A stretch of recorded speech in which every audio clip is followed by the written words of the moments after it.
Good evening, folks. Reloading Bench back with you once again.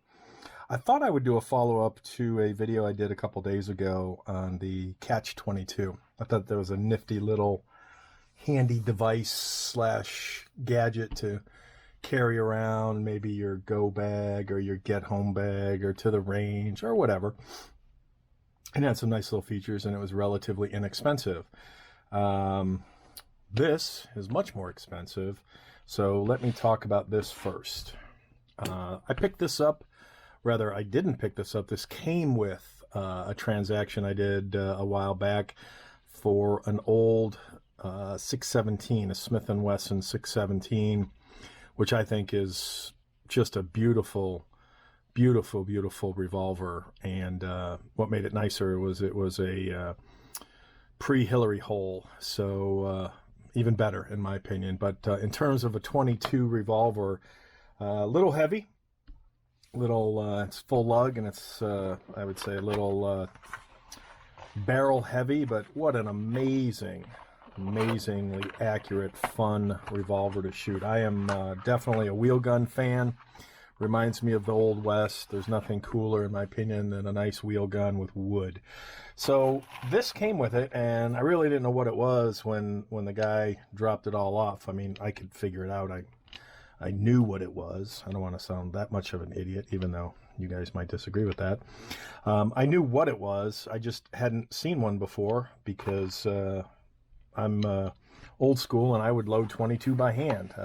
Sometimes a speed loader, especially for like, you know, a 1022, where you just have this big reservoir of 22 and you're jamming it into the magazines or such, not necessarily for the 1022, but maybe say for the Ruger Mark III, something with a magazine a little better than what I would call a clip for the 1022. All right, enough babble there.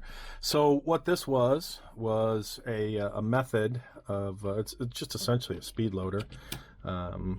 You lock on to the 10 rounds, and if that was your cylinder, you would line it up, and then you would just drop it into your cylinder. So again, very, very cool, very user friendly. I like the fact that it's got the handle as opposed to the stubby for when I pick this up. And now that I will finish demonstrating my prowess with that. For Christmas last year, I put this on my Christmas list because I stumbled across this. Again, this was fine for years, but when you go to the range, you can't really go like this to the range because this is going to be in a bag or wherever. And if you have it loaded, those rounds are going to fall all over the place. That's Murphy's Law. So this same company, Speed Beez, put this one out. This is an old version. Honestly, I don't even know if they sell this one anymore. They probably do, because there's nothing wrong with it.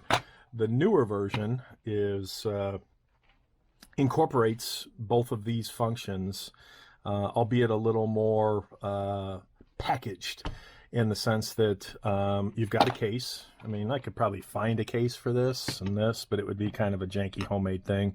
And I'm betting the rounds would still fall around, where this, kind of like a little mini Pelican case where everything fits. And I will demonstrate, jumping around in your bag, bumble, jumble, wumble, whatever. And everything is still in place. What I liked about it, both pro and con, so a little bit indifferent is, I said I like the handle on this, but I like the compactness of this and the fact that you can preload up to 100 rounds, whereas this, you really can't preload anything. So this comes with what I would call a stubby version, a little bit different. So as you saw with this one, you line up your rounds, push the handle, and then you pull, and then you push your rounds into the cylinder. This one, a little bit different. So this one, I suppose I could demonstrate on here too, which I will. This one is, the ring is the black. So instead of doing the handle and the gold anodized, slightly different colors, instead of doing that, you would drop it on your rounds. In fact, let me do it on this so you can see it a little more clearly. You would drop it on your 10 rounds, and then you're pushing the black plastic, the polymer, and then pulling it out. And then to load it, you are pulling, again, back up on the black polymer. So this one, the activation is all on the black polymer. And this one, the activation is on the handle and on the actual ring itself, the anodized ring. So a little bit different. They both accomplish the same thing. I want to say this is Speed, same company. Yes, it's the same company, speedbeez.com.